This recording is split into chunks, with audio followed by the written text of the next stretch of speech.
بسم اللہ الرحمن الرحیم۔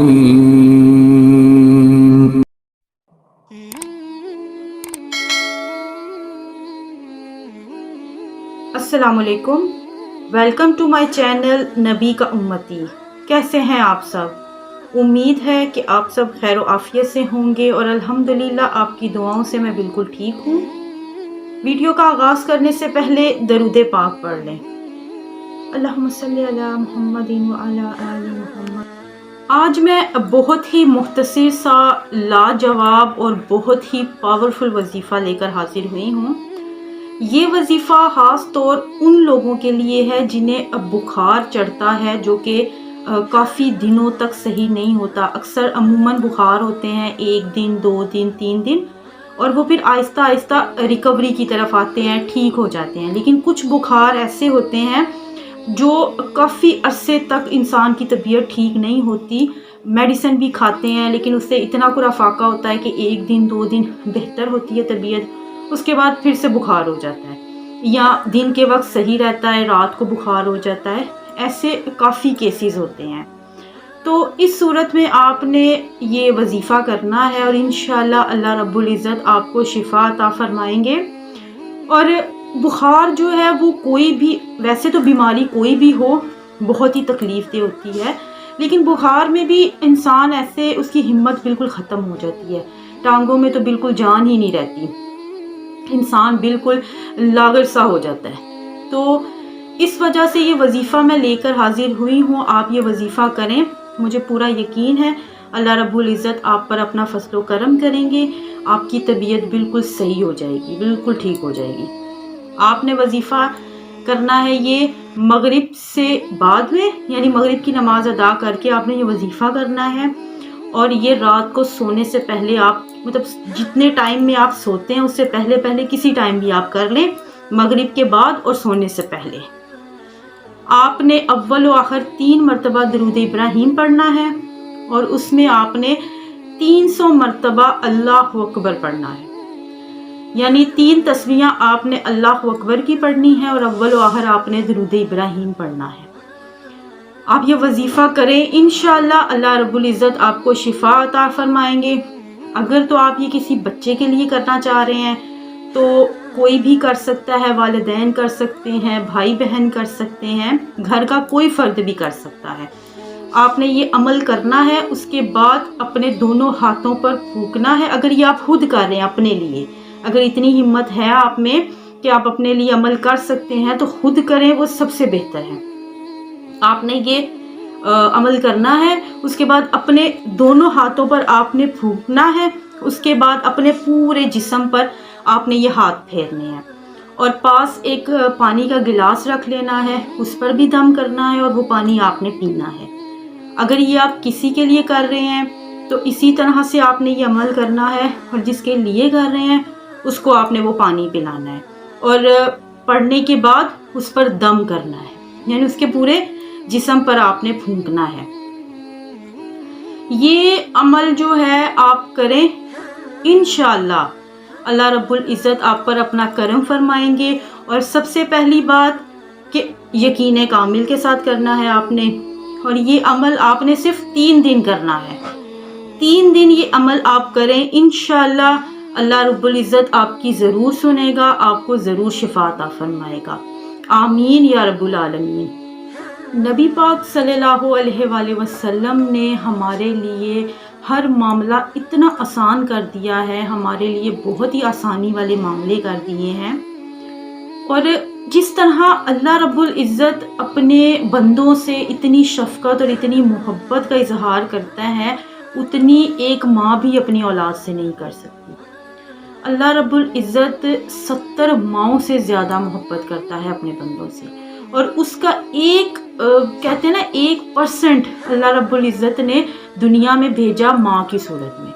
تو سوچئے کہ اگر ماں اتنی محبت کر سکتی ہے جو اللہ کی محبت کا صرف 1% ہے، تو اللہ رب العزت کتنی محبت کرتا ہے اپنے بندوں سے، اس کا ہم اندازہ بھی نہیں لگا سکتے۔ جس طرح ہم اپنی ماں کی محبت کا اندازہ نہیں لگا سکتے، اس طرح ہم اللہ رب العزت کی محبت کا تو بالکل بھی اندازہ نہیں لگا سکتے۔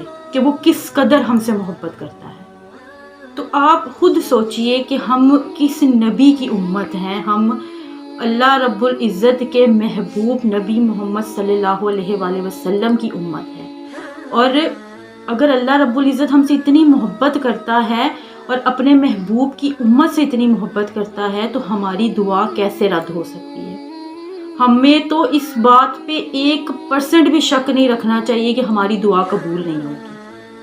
ہماری دعا ہر حال میں اللہ رب العزت قبول فرمائے گا، لیکن بات پھر وہی ہے کہ صحیح وقت پر، جو ہم نہیں جانتے کیا وقت ہے، کیا صحیح ہے، یہ تو صرف اللہ کی ذات جانتی ہے، اور بے شک وہ بہترین کرنے والا ہے۔ اللہ رب العزت کے ہر معاملے میں، ہر فیصلے میں کوئی نہ کوئی حکمت ضرور ہوتی ہے جو ہم انسان نہیں سمجھ پاتے۔ اللہ کے ہر فیصلے میں ہمارے لیے بہتری ہوتی ہے، لیکن ہم وہ سمجھ نہیں پاتے، اور ہم لوگ مایوس ہو جاتے ہیں یا نا امید ہو جاتے ہیں، جو ہمیں ہونا ہی نہیں چاہیے۔ ذہن میں صرف اس چیز کا اگر ہم یقین کر لیں کہ اللہ ہم سے اتنی محبت کرتا ہے اپنے نبی کی امت سے کہ ہماری کوئی بھی دعا وہ رد ہی نہیں کر سکتا۔ اور پھر اتنا مبارک مہینہ رجب کا مہینہ، ویسے تو ہر مہینہ مبارک ہے، لیکن رجب کے مہینے کی اپنی ہی فضیلت ہے۔